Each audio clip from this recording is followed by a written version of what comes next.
Hello నమస్తే. Box office దగ్గర విశ్వక్ సేన్ నటించిన లేటెస్ట్ మూవీ మెకానిక్ రాకీ. ఈ మూవీ ఇప్పుడే చూసి రావడం జరిగింది.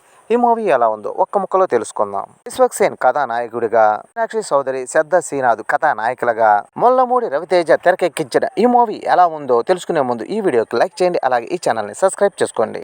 ఎండ్ ఆఫ్ ది రివ్యూలోకి వెళ్తే, హైదరాబాద్లో కాలేజీ చదువుతూ తనకి సరిగ్గా చదువు అబ్బకపోవడంతో రాకీ అనగా విశ్వక్ సేన్ వాళ్ళ గ్యారేజీలోనే మెకానిక్గా పెట్టుకుంటాడు. వాళ్ళ నాన్న అనగా నరేష్ తన గ్యారేజీలో మెకానిక్ పనులు చేసుకుంటూ ఇంకో పక్క డ్రైవింగ్ స్కూల్ పెడుతూ క్రమంలో మాయ అనగా శ్రద్ధా శ్రీనాథ్ ఇన్సూరెన్స్ ఏజెంట్గా తనకు పరిచయం అవుద్ది. ఇక్కడికి డ్రైవింగ్ నేర్చుకోవడానికి వస్తుంది.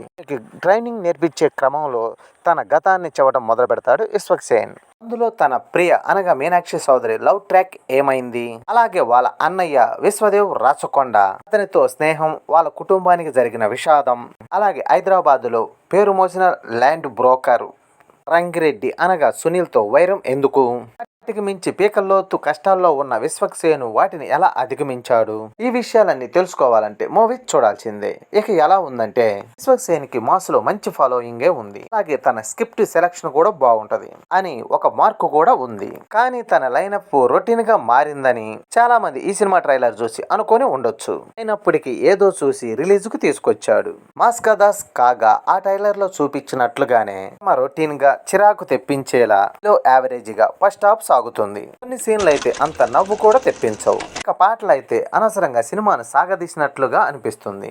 ఇక అంతా ఫ్లాట్ గా సాగుతూ బోరు కొట్టించేలా ఫస్ట్ హాఫ్ అంతా సాగుతుంది. ఇక ఇంటర్వ్యూలకు వచ్చేసరికి చిన్నగా ఒక టెస్ట్ ఇచ్చి ప్రేక్షకుల్లో ఆతృత మొదలవుతుంది. అలా ఒక డల్ ఫస్ట్ హాఫ్ చూసిన తర్వాత ఆడియన్స్ కి ఇక సెకండ్ హాఫ్ నుండి మొదలవుతుంది అసలు ట్రీట్మెంట్. పూర్తిగా ఫస్ట్ హాఫ్ కు భిన్నంగా లెవెల్లో సెకండ్ హాఫ్ స్క్రీన్ ప్లే సాగుతుంది.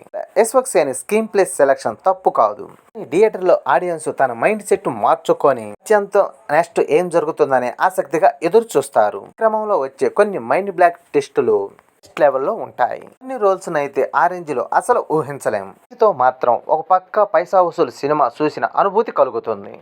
ముఖ్యంగా మాస్ ఆడియన్స్ కి అయితే ఈ సినిమా బాగా ఎక్కుతుంది. ముఖ్యంగా సెకండ్ హాఫ్ లో దర్శకుడు రవితేజ ముల్లమూడి సాలిడ్ థ్రిల్ ఎలివేషన్స్ తో డిజైన్ చేసి మంచి థ్రిల్ ఇచ్చాడు. వీటి అన్నిటికీ మించి మీకు ఇచ్చిన స్మార్ట్ అలర్ట్ మెసేజ్ ని దాన్ని చూపించే స్క్రీన్ ప్లే తో బాగుంది. ఇక నటుల పర్ఫార్మెన్స్, సినిమాలో మెయిన్ లీడ్ రోల్ అంతా మంచి నటనే అందించారు. ఈ సినిమాలో హైలైట్ అండ్ సర్ప్రైజ్ మాత్రం విశ్వక్ సేన్ అండ్ శ్రద్ధా శ్రీనాథ్ వాళ్ళిద్దరి నటనని చెప్పాలి. సెకండ్ హాఫ్ లో వాళ్ళ రోల్లో వాళ్ళు చూపించిన షేడ్స్ అదిరిపోయాయని చెప్పాలి. అప్పటిదాకా ఒక యాంగిల్లో కనిపించిన వీరు ఆ తర్వాత వారిలోని గ్రే షేడ్ ని అద్భుతంగా పండించారు. విశ్వక్ సేన్ అయితే మాత్రం మాస్కా దాస్ అండ్ ట్యాగ్ కి పక్క నిర్వచనంగా నిలిచాడు. తన డైలాగ్స్, లుక్, ఎమోషనల్ పలు ఎమోషనల్ సీన్ లో బాగా మెప్పించాడు. యంగ్ బ్యూటీ మీనాక్షి చౌదరి మంచి రోల్లో నటించి సెకండ్ హాఫ్ లో విశ్వక్ సేన్ తో ఒక పాటలో అదరగొట్టింది. అలాగే గ్లామర్ తో కూడా అదరగొట్టింది. విశ్వదేవ్ రాచకొండ ఈ సినిమాలో మంచి రోలే కనిపించాడు. అలాగే విలన్ రోల్లో సునీల్ కూడా ఇంపాక్ట్ చూపించాడు. నరేష్, వైపరాది, హర్ష నవ్వులు పూయించారు. తక్కిన నటులు పర్వాలేదనిపించారు. ఇక సాంకేతిక విభాగాన్ని పనితీరుకొస్తే సినిమాలో ప్రొడక్షన్ వాల్యూస్ బాగున్నాయి. పద్యానికి తగ్గట్టు గ్యారేజీ సెట్టు, ఇక మిడిల్ క్లాస్ ఫ్యామిలీలో ఏముంటాయో ఆ ఆర్ట్ వర్క్ బాగుంది. ఎడిటింగ్ విషయానికి వస్తే పాటలు కొన్ని తీసేస్తే బాగుండేది. అలా చేసి ఉంటే ఇంకా గ్లిప్సీగా మారుండేది కథ. ఇక సెకండ్ హాఫ్ లో నడిపించిన స్క్రీన్ ప్లే బాగుంది.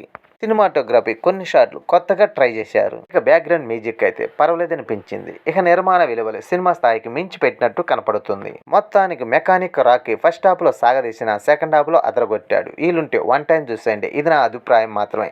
ఈ వీడియో నచ్చితే లైక్ చేయండి. అలాగే ఈ ఛానల్ని సబ్స్క్రైబ్ చేసుకోండి.